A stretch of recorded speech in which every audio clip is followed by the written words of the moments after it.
관찰자와 관찰된 자. 비가 내리는 것을 오래 바라보면 때로는 비가 당신을 다시 응시한다고들 말합니다. 3주 전에 처음 그것을 알아챘습니다. 핸더슨 가족의 차고 지붕을 무너뜨리고 지하실을 잠기게 만든 첫 폭우 때가 아니라 그 뒤를 이은 잔잔한 여운 속이었습니다. 끝없이 계속될 것만 같은 속삭이는 듯한 가랑비가 내리던 날, 저는 현관에서 담배를 피우며 난간에 맺히는 빗방울을 바라보고 있었고 그때 제 주변 시야에 무언가가 스르륵 움직였습니다. 그저 빛의 장난이라고 스스로에게 말했습니다. 그저 비가 그림자와 장난치는 것일 뿐이라고. 하지만 제가 고개를 완전히 돌렸을 때 그것이 거기 있었습니다. 잔디와 숲이 만나는 제 부동산 가장자리에 서 있는 형체. 그 뒤에 어둠보다 더 어두운 실루엣이었습니다. 그리고 그 눈들, 맙소사, 그 눈들. 얼굴에 검은 공간에 떠 있는 것 같은 두 개의 완벽한 하얀 원반이었습니다. 눈을 깜빡였더니 그것은 사라졌습니다. 잠이 부족해서 그래. 젖은 나무에 담배를 비벼 끄며 중얼거렸습니다. 그게 다야. 내가 본 것을 무시해서는 안 된다는 걸 알았어야 했습니다. 6개월 전 이혼 서류가 도착한 이후로 수면은 저의 적이었습니다. 회사가 구조조정을 하고 책상 위 화분과 가족 사진이 담긴 종이 상자만 남겨준 이후로요. 한때는 주말 휴양지였지만 이제는 제 영구 거처가 된 이 집의 고립감은 비가 시작되기 훨씬 전부터 이미 저를 짓누르고 있었습니다. 아마도 그래서 제가 폭풍우를 그렇게 열심히 관찰하기 시작했나 봅니다. 적어도 그것은 단조로움 속의 변화였으니까요. 두 번째로 그 형체를 봤을 때 그것은 차도 끝에 서 있었습니다. 세 번째는 참나무 옆이었죠. 매번 나타날 때마다 비가 내렸고 매번 볼 때마다 그것은 제 집에 더 가까워졌습니다. 10m 거리에서, 그 다음엔 5m, 그리고 마침내 제 현관 계단 아래에서 항상 지켜보고 있었습니다. 제가 다가가거나 사진을 찍으려 할 때면 항상 사라졌습니다. 물론 아무도 저를 믿지 않았습니다. 아이들에 관해 매주 통화하는 전 아내도 아니었고 제 불안약을 2배로 늘린 머서 박사도 아니었습니다. 심지어 3잔의 위스키를 마신 후에는 어떤 황당한 이론도 들어줄 바에서 만난 엘리조차도 저를 반신반의했습니다. 그림자 사람들 같군요. 그가 음모론자처럼 몸을 기울이며 말했습니다. 제 사촌도 지하실에서 하나를 봤어요. 몇 주 동안 그를 따라다니다가 사라졌대요. 하지만 저는 그의 눈에서 의심을 볼 수 있었습니다. 그가 다른 손님들을 힐끗 보며 이 사람 좀 봐 라고 말하는 듯한 눈빛이었죠. 그의 이야기는 그저 이야기일 뿐이었습니다. 제 경험은 실제였고 저는 단지 술자리에서 들려주는 이야기로 저를 달래주는 것이 아니라 정말로 무슨 일이 일어나고 있는지 이해해줄 누군가가 필요했습니다. 저는 8살 때 할아버지가 침실 창문을 통해 네오를 바라보던 모습을 기억했습니다. 그의 표정은 인식과 두려움이 섞여 있었습니다. 제가 무엇을 보고 있냐고 물었을 때 할아버지는 커튼을 닫고 절대 비를 오래 바라보지 말라고 하셨습니다. 그때는 이해하지 못했습니다.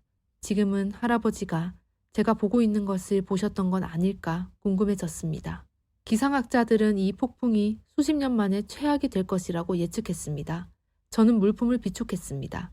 배터리, 통조림식품, 생수병, 폭풍을 두려워해서가 아니라 그것이 제 방문자를 데려올 것을 알았기 때문입니다. 그리고 이번에는 제가 준비되어 있을 것입니다. 모든 창문에 카메라를 설치했습니다. 각 출입구에 동작 감지 센서를, 현관에는 음성 녹음기를. 비는 해질녘에 시작되었고 부드러운 빗소리가 빠르게 지붕을 때리는 굉음으로 변했습니다. 저는 모니터로 둘러싸인 거실에 앉아 기다렸습니다. 오전 2시 41분 전원이 나갔습니다. 백업 발전기가 켜지려다 시동이 걸리지 않아 저는 완전한 어둠 속에 남겨졌습니다. 카메라들이 꺼졌습니다. 동작 감지 센서도 마찬가지였죠. 심지어 완전히 충전된 제 휴대폰도 검은 화면만 보여줬습니다. 집이 갑자기 더 작아진 것 같았습니다. 마치 제가 보지 않는 사이에 벽들이 조금씩 다가온 것처럼요. 공기는 오존과 다른 무언가의 냄새, 젖은 흙과 오래된 돌과 같은 냄새로 무거워졌습니다. 현관문에서 부드러운 두드림 소리가 들려왔습니다. 무작위적인 빗소리가 아니라 의도적인 것이었습니다. 리듬감 있게 3번 두드림, 멈춤, 3번 두드림, 멈춤. 누구세요? 제가 부끄러울 정도로 가느다란 목소리로 외쳤습니다. 두드리는 소리가 멈췄습니다. 저는 무기로도 사용할 수 있는 무거운 금속 손전등을 집어들고 문으로 다가갔습니다. 안과 밖, 안전과 미지 사이의 그 얇은 경계선으로요. 물이 문 아래로 스며들어 원목 바닥에 점점 커지는 웅덩이를 형성했습니다. 하지만 이것은 맑은 빗물이 아니었습니다. 잉크처럼 검고 기름처럼 진했지만 그것은 부자연스러운 목적을 가지고 움직였습니다. 액체가 보통 그렇듯 바깥쪽으로 퍼지지 않고 마치 살아있는 것처럼 스스로를 모으고 있었습니다. 문이 또 다른 일련의 두드림으로 진동했고 이번에는 더 강하게 느껴졌습니다. 뭘 원하는 거야? 제가 소리쳤고 잠시 분노가 두려움을 압도했습니다. 대답하는 목소리는 문 너머가 아닌 제 뒤에서 집 안에서 들려왔습니다. 그것은 파이프를 통해 흐르는 물소리 같았고 언덕 아래로 굴러가는 자갈 소리 같았으며 수천 개의 속삭임이 겹쳐진 것 같았습니다. 보여지기 위해서. 그것이 말했습니다. 저는 휙 돌아섰고 손전등 빛이 어둠을 가로질렀습니다. 아무것도 없었습니다. 하지만 공기가 달라졌습니다. 더 무거워지고 습기를 넘어서 무언가로 충전된 느낌이었습니다. 제 손전등 빛이 복도 거울에서 움직임을 포착했습니다. 그림자 속에서 움직이는 공허였습니다. 그 형체가 제 뒤에 서 있었고 빛이 없음에도 불구하고 그 반사상은 선명했습니다. 그 눈들, 제가 생각했던 것처럼 빛나는 것이 아니라 밤하늘에 뚫린 창문 같았습니다. 그 너머로 광활하고 텅 빈 무언가를 드러내고 있었습니다. 당신을 봤어요. 저는 뒤돌아볼 수 없어 그 반사상에게 말했습니다. 몇 주 동안이나 당신은 뭐죠? 무엇이 아니라. 그것이 대답했고 불가능한 소리들의 합창이 어떻게든 단어를 형성했습니다. 누구냐는 것이지. 문 아래에서 흘러나온 검은 액체가 바닥을 가로질러 제 발에 닿았습니다. 그것은 젖어 있지 않았습니다. 차가웠습니다. 화상을 입힐 정도로 차가웠죠. 그것이 닿는 곳에서 저는 습기가 아닌 이상한 공허함을 느꼈습니다. 마치 제 일부가 부드럽게 지워지고 있는 것 같았습니다. 당신이 나를 지켜보고 있었어요. 제가 말했습니다. 아니요. 그 형체의 머리가 살짝 기울었습니다. 당신이 나를 지켜보고 있었죠. 이해가 마치 댐을 무너뜨리는 물처럼 저를 덮쳤습니다. 갑작스럽고 압도적이며 어쩌면 필연적인, 제가 비를 바라보며 보낸 끝없는 시간들, 패턴을 찾고 의미를 찾던 시간들, 제 삶의 혼돈 속에서 뭐라도 찾아야 한다는 절박한 필요. 우리는 서로를 찾아요. 그것이 계속했고 그 겹겹의 목소리는 어떻게든 멀리 있으면서도 친밀하게 가까웠습니다. 지켜보는 자와 지켜보이는 자, 찾는 자와 찾아지는 자. 내게서 뭘 원하는 거죠? 제 목소리가 갈라졌습니다. 인정. 그것이 단순하게 말했습니다. 당신이 나에게서 원하는 것처럼. 검은 액체가 중력을 거스르며 올라오기 시작했고 살아있는 것처럼 제 다리를 타고 올라왔습니다. 저를 익사시키는 것이 아니라 저를 감싸 안는 것 같았습니다. 이제 발목까지, 이제 무릎까지. 차갑지 않은 차가움이 제 뼛속으로 스며들었고 그와 함께 이미지들이 떠올랐습니다. 다른 삶들, 다른 관찰자들, 시간을 통틀어 다른 폭풍우들의 섬광, 창가에, 동물 입구에, 숲의 가장자리에 서서 어둠을 응시하고 그 어둠이 다시 응시하는 것을 발견하는 사람들.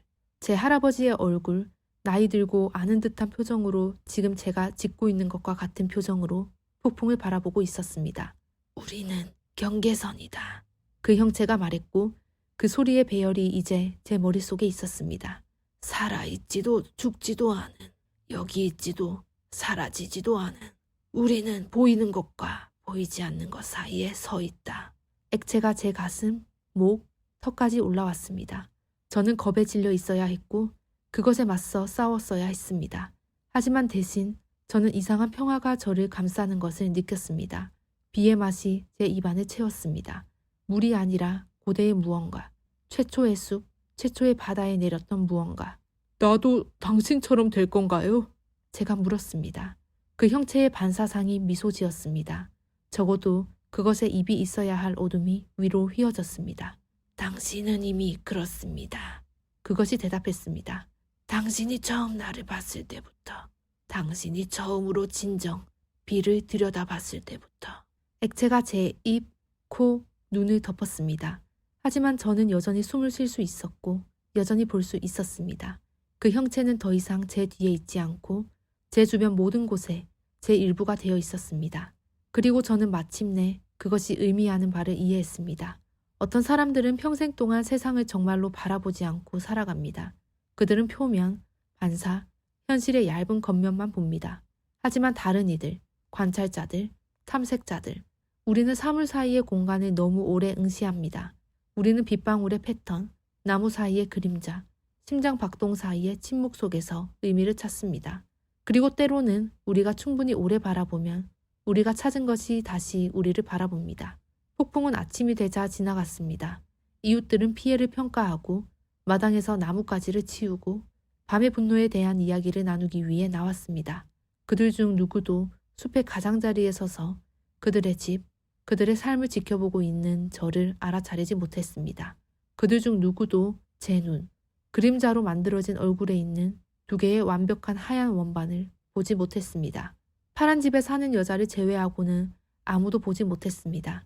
그녀는 신문을 가져가다가 멈춰서서 저를 똑바로 바라보고 인식의 표시로 고개를 끄덕였습니다.